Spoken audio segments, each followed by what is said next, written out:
Yes, ito wawatering muna natin tong mais at mga gulay natin kasi super dry na guys. Yan.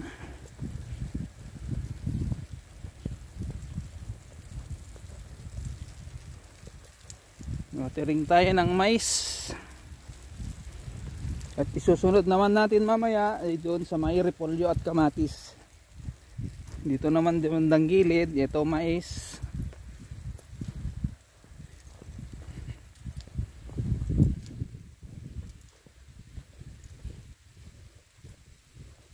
Ayan. Marami na namang damo guys, makikilinis na naman. Pero patubigan muna natin.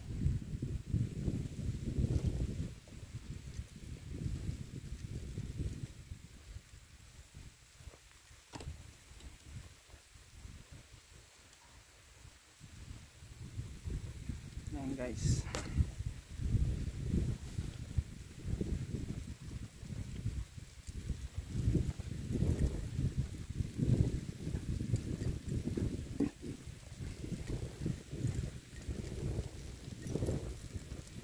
Ano lang guys, 5 minutes.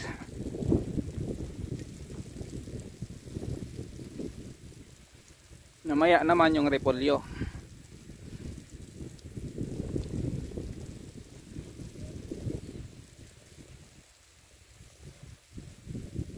Yan.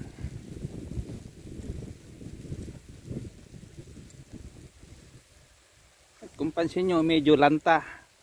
Kasi super yung lamig, ang bilis madry ang lupa. Tingnan nyo, kahapon to, pinatubigan ko to kahapon, pero ayan o. Ang bilis na dry. Kasi yung hangin niya malakas, yung amihan.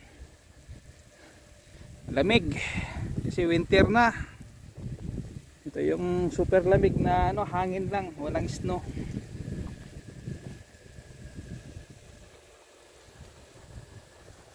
Napansin nyo, ayan o. Pinatubigan ni Mrs. kasi sabi niya may bunga na. At ayan o, mga bulaklak. So hindi naman abot. Kasi pag na-installan natin to guys, saka natin patubigan ulit. Mapasasama na to. Nahin lang muna natin yan mga yan o. Para mamaya kung may sobra si Mrs. doon na patawa, doon sa may kamatis, dadalhin ko dito, lalagyan natin yan saka yung ano, kamatis doon sa ano, yung cherry tomato natin, saka ito mga talong, then yung ano, bell pepper, saka yan o, dragon fruit natin.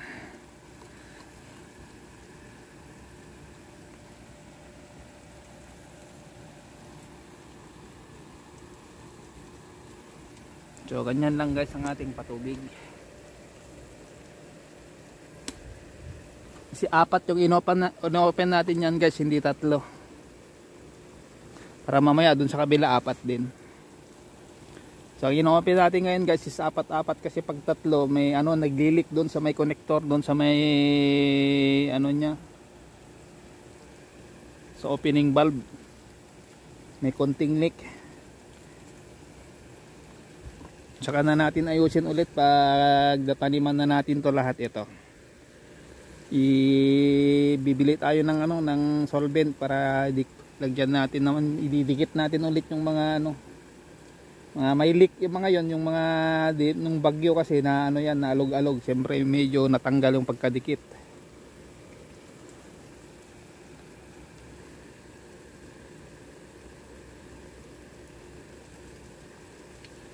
Guys, tara ilipat natin doon sa may repolyo.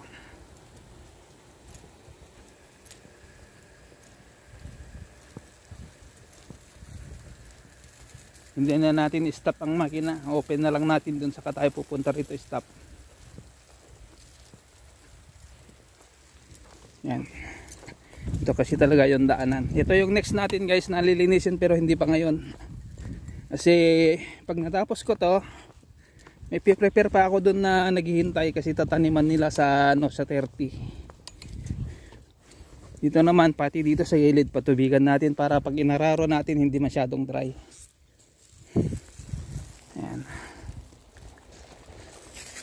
Then dito lang guys. Ayan.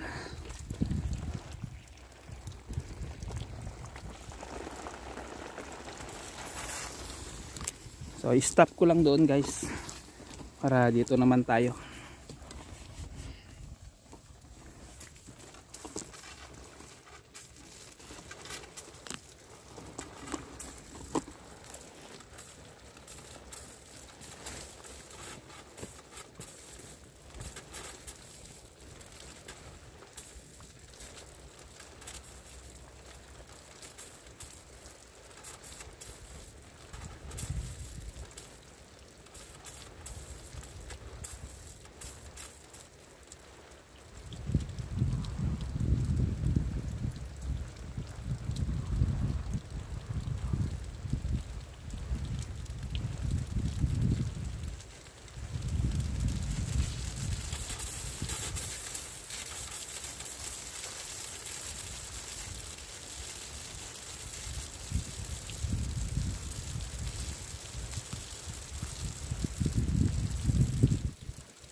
So ayan siya guys. Hindi tayo masyadong makalapit dyan. Mababasa tayo. Ayan. Ayan o. Tutubigan natin ang ating repolyo. At saka yung konting kamatis doon sa may dulo.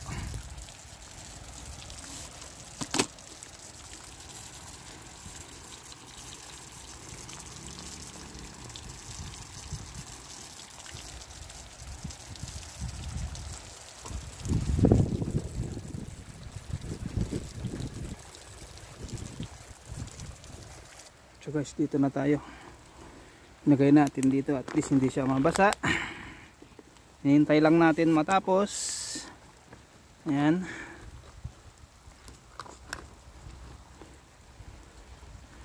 Sa ating repolyo. Ito guys, so coriander yan. Yan yung talbos lang ang kinukuha dyan. So guys, ayan, dyan lang siya hanggang abot lang natin guys ng 10 minutes. Pag nawala na yung tubig, it means 10 minutes na. So punta na ako dun sa may water pump kasi ilang ano na lang yan, 2 minutes na lang.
Yan guys, okay na.